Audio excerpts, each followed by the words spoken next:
Okay, well, so we are going to step back into our Sermon on the Mount series today. This is our 15th message, believe it or not, and we're entering chapter 6. Our last message was actually back in September, right before the holidays and before our Mishugah Oneg. I'm not expecting you to remember that, but I'm sort of trying to create a series where they're up on the website and we'll have like a whole series at the end. Even if it takes us several years. So let's just begin with a very quick review so we can frame where we are.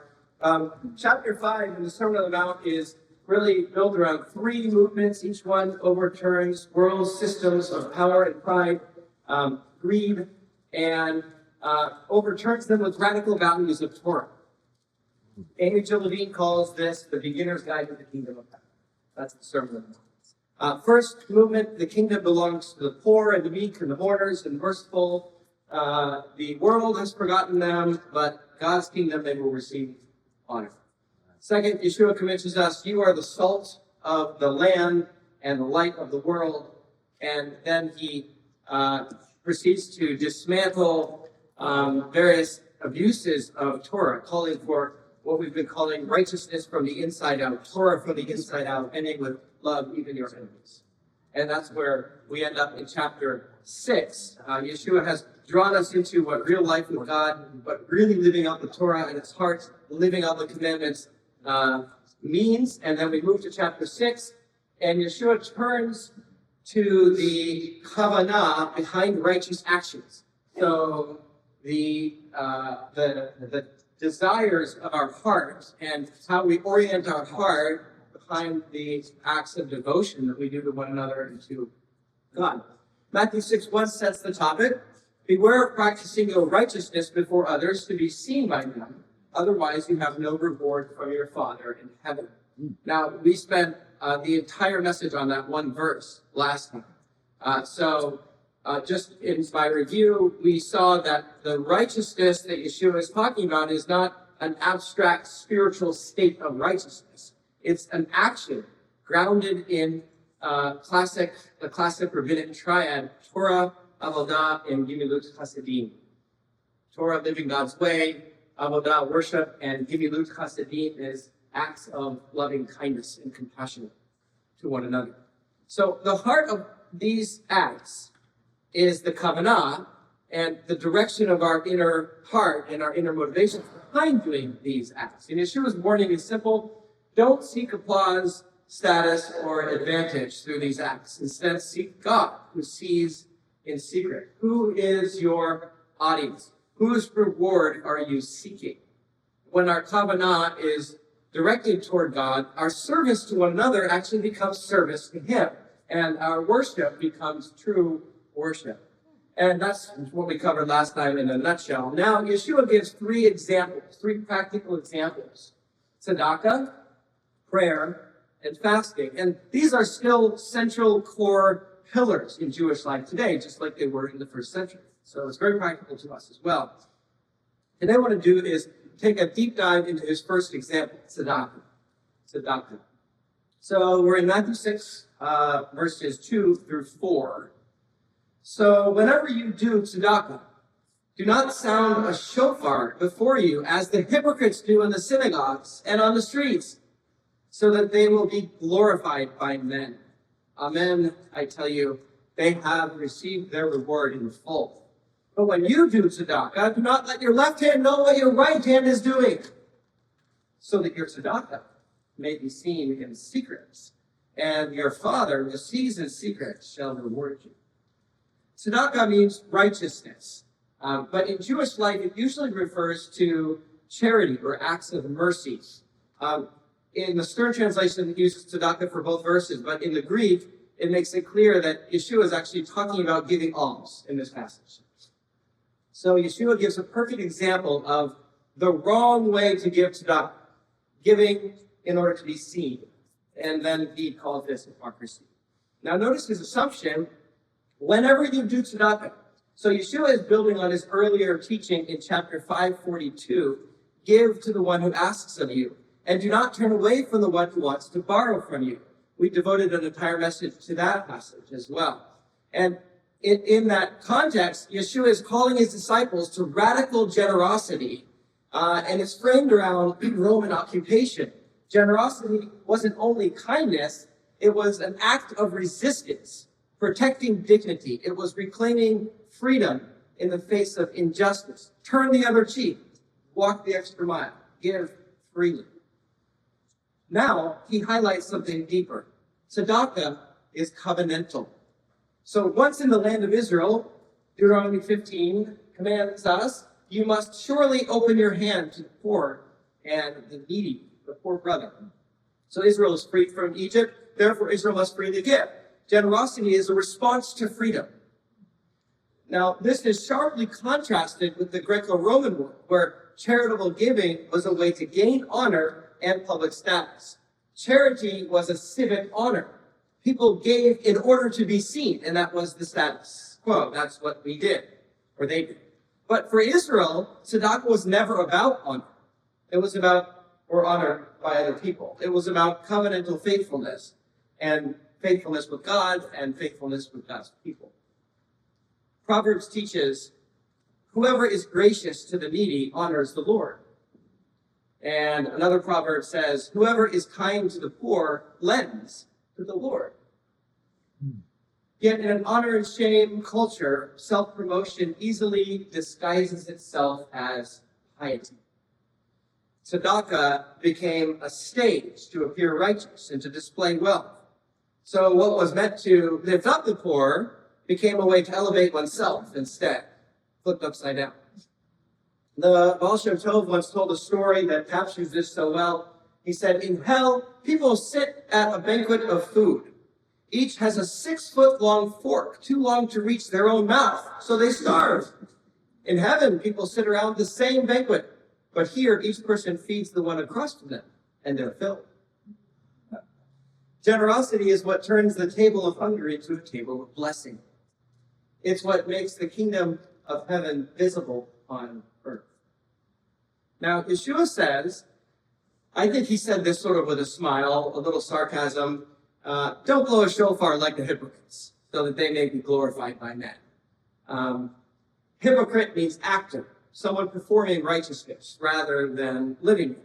The covenantal practice, which was meant to bless the poor, had become a tool for social climbing, to gain honor, to gain applause, to gain influence.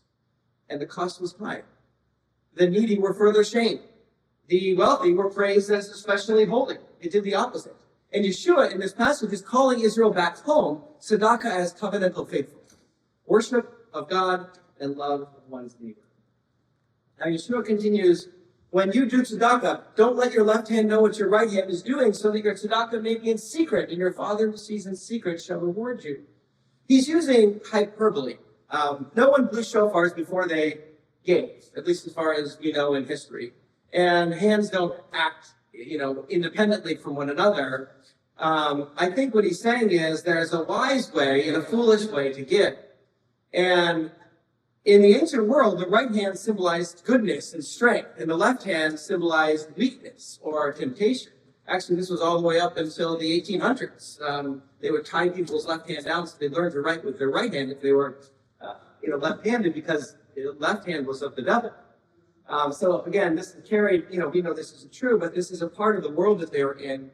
And so perhaps Yeshua is saying, when you give with your right hand, when you give with good intention, don't let your left hand, your yetzer hara, your inclination to do evil, twist it into something self-serving. So when you give with this hand, be careful that you don't let that desire for applause or your reputation to slip in the back door. Now, we face the same temptations today. It's really interesting to think about donor lists and named buildings and endowed chairs. None of these things I think are inherently wrong. I don't think so, but they could be. And Yeshua asks us to examine why. Are we seeking honor and recognition for ourselves? Are we hoping to honor or preserve someone else's memory? That's a different intention. Are we hoping to honor God in some way? Are we hoping to carry on a memory? These are things to think about. Amy Jo Levine writes that we shouldn't even desire public recognition, because nothing compares to hearing in the deepest places of our hearts God's well done. So give with your right hand, be generous, build the kingdom, but guard your left hand. Don't let self-promotion, self-protection, or self-interests slip in. And Yeshua's solution is simple and profound. Give in secret. Remove the temptation altogether, and let your Father's quiet reward be enough. Now, Yeshua is highlighting a deeply Jewish principle, tzedakah b'seter, secret giving. The Torah commands us to give. The Torah commands us to give both to the poor and to the life of Israel's worship. And that in the first century was the temple and the extended synagogues. And later in the exile, that moved into the synagogue. In the first century, Jews wrestled with how to give in ways that protected dignity. So when Yeshua speaks in Matthew 6, he joins these everyday Jewish conversations. He's already called his disciples to give generously in a radical way. And now he goes deeper, how to give with the right heart. What's remarkable is that after the temple's destruction and the exile from Jerusalem, Jewish teaching developed in ways that echo Yeshua's words. So tzedakah b'tzeder rises to become the highest form of giving in rabbinic tradition. And it makes sense. Yeshua's earliest followers were fully a part of Jewish communal life. Daily gatherings in the temple courts. Imagine, Acts describes tens of thousands of Messianic Jews who were priests and Levites and scholars engaging in these conversations. Even after the temple fell, that community continued in Jerusalem for generations, and the early writers still note their presence in the 4th century. So with that much overlap in shared life, it'd be impossible for Yeshua's teaching not to influence and be reflected in developing rabbinic traditions. And this brings us to Rambam's teaching on tzedakah. Now, Rabbi Moshe ben Maimon, or Maimonides, or Rambam is the acronym put together, lived in the 12th century. He's famous for organizing Jewish teaching on tzedakah into 8 levels, showing the different motivations behind our giving. Now, before we unpack these levels, we need to understand that there are 2 kinds of generosity in Jewish thought that frame his approach. There's Torah, which is giving from the heart, moved by compassion. And then there is this category of tzedakah, which is giving because the Torah commands it, obligatory giving. Torah comes from Exodus. Take up an offering from anyone whose heart compels him. And that verse says, hey, that's really the ideal, whose heart compels him. So this includes money, but also time and skills and presence and love. A willing heart is ideal, yet an obligatory giving is also essential. So tzedakah is considered justice, not emotion. Tzedakah is justice, not emotion. So rabbinic tradition later set guardrails on tzedakah. Giving under 10%, for example, was too little. Over 20 could leave a person dependent on others and could become problematic. There's a tension here. Self-denial isn't holiness. Alan Bernius calls it egotism disguised as humility. Yet, even the poor are obligated to give in the Torah. So they share in the dignity of the joy of the mitzvah. See, they share in the benefits and the blessings that come from giving. The Midrash says, when a person gives even a small coin, they are privileged to sense God's presence. This is drawing up from Proverbs.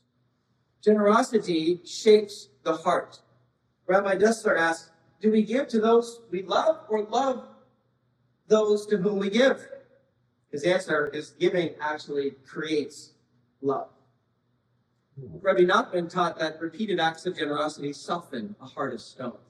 So generosity becomes a spiritual principle, practicing something that we grow in by doing consistently until it becomes a part of who we are. Now, Rambam starts at the bottom. Level 8, he goes 8 all the way to 1. 1 is the top. And level 8 is giving unwillingly, reluctant generosity. He calls it giving with a sour face in Hebrew. Now, we've all done this. Someone asks, and we give only because we feel pressured or embarrassed. The good news is someone's help. It's not a bad thing. It's better than not giving at all. Excuse me. But the bad news is our hearts are not involved. So we're not going to receive those blessings. And we're not going to grow in the mitzvah of Truma. For Rambam, giving is assumed, but growth begins when we move beyond Rambam. And we move to level 7, giving willingly but inadequately. So here the giver is willing, but the gift doesn't match the need or their ability. So it's not necessarily wrong. It just shows a heart that hasn't fully stretched. So Yeshua highlights this when he watches people give at the temple treasury. And we know from history that there were 13 offering chests at this area, and they were all marked for different purposes, different designations in the temple. And many wealthy donors, Yeshua says, came in and put in large amounts. And then a poor widow drops in 2 small coins. And he says that she gave more because they gave from their surplus, but she gave up her very life. He honored the widow because of the measure of her heart above the measure of her gift. We rise above this level when we learn to trust God and we learn to stretch ourselves beyond our comfort level when we give. C.S. Lewis actually says we should give enough that we're uncomfortable. Level 6, give adequately, but only after being asked. Give adequately, but only after being asked. This level is generous and appropriate, but it's reactive. Someone has to ask you. Now, there's nothing wrong with responding to a request. Yeshua says, give to those who ask. But Rambam pushes us further. Generosity shouldn't rely on someone else's prompt. Deuteronomy says, the poor will always be with you, meaning we should always be setting something aside and looking for needs around us. A great example here is our Shabbat school kids. You know, they pursues, I think, initiative. They noticed a need in local food pantries this month and organized the collection and put the boxes there out in the foyer. And that's the spirit that moves us beyond this level. It's beautiful. Level 5 is giving before being asked. So now this is when you're actually giving before being asked. And here the giver notices a need. It's proactive compassion. This protects the dignity of someone who might not otherwise feel comfortable asking. A story from 2019 captures this well. A young mom in Target was quietly putting back items as she counted the costs. She didn't ask anyone for help. Another shopper noticed and walked over and said, I've been there. Let me get this for you. And she paid for the diapers and groceries before the mom could protest. Later, the mom said, I didn't even ask. She just saw me. That's level 5. Generosity sees what isn't said and acts quickly and protects dignity. Moving up, level 4, the recipient knows, but the giver does not know. So at this level, the one receiving help knows who gave, but the one who gave doesn't know whom they helped. So the classic rabbinic example that Rambam draws from this is some Talmudic stories where sages would tuck coins into their cloaks that they were given to give away. The rabbis were given money to give away to the poor. So they would tuck these coins into their cloaks and walk like this so the poor could take the coins without him knowing who they were, to protect their identity.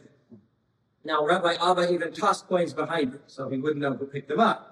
I don't know if that's a good model for us today, but a modern example is Jewish day school scholarships, for example. A family may receive help from the Goldberg Family Fund. Now, the Goldbergs never learn the names of the people they supported, but their generosity is known, and the recipient's dignity is protected. So we still do this today, just in different ways. This level recognizes that sometimes it's good for the recipient to know the giver, but the giver guards the relationship by not knowing who's benefited from the gift. Now, level 3 is the opposite. The giver knows, but the recipient does not. Here, the giver knows who they're helping, and they keep it secret. Their dignity is protected. There's no embarrassment. There's no indebtedness. The giver stays humble, and there's no place to receive praise or recognition because it's a secret gift. I found an interesting example from the 1970s. The Angel of West 46th Street in Manhattan. And in this story, true story, a quiet man slipped envelopes of cash into an apartment elevator in Manhattan for decades. He did it always at night at the same time, unsigned, just before the rent was due. And dozens of families avoided eviction because of this secret generosity.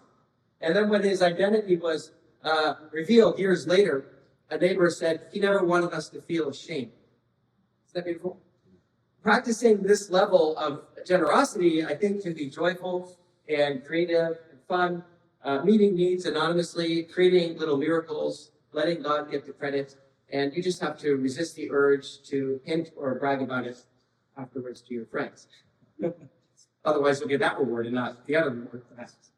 So this is the heart of level 3, hidden generosity that protects dignity and leaves the reward in God's hand. Okay, level 2 is when neither the giver nor the recipient knows.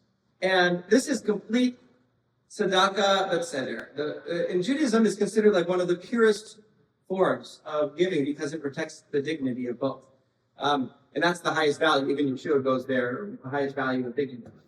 So in the Second Temple, there was a special room called Lishkat Hashaim, the Chamber of Secrets. And people slipped in quietly to give.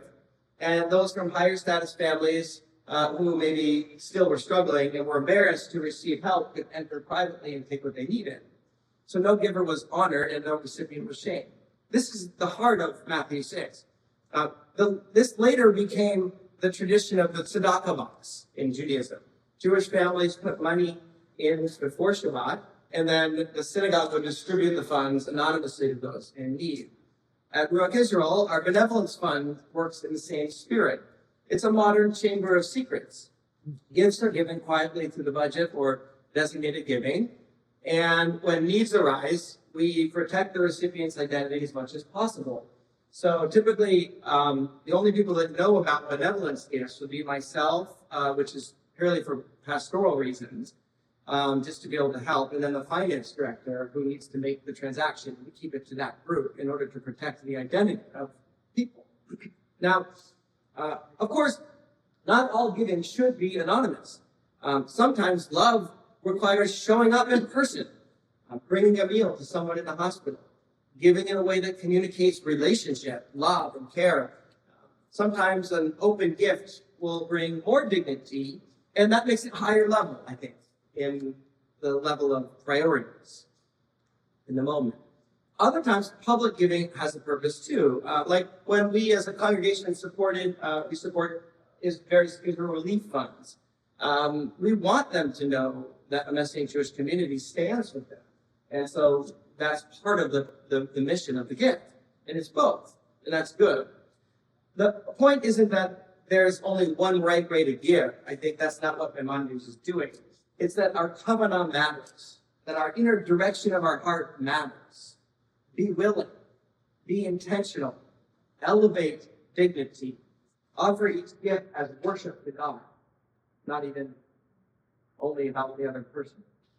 And that's how we keep our left hand from knowing what the right hand is doing. And that's how we store up treasures, secret treasures in heaven.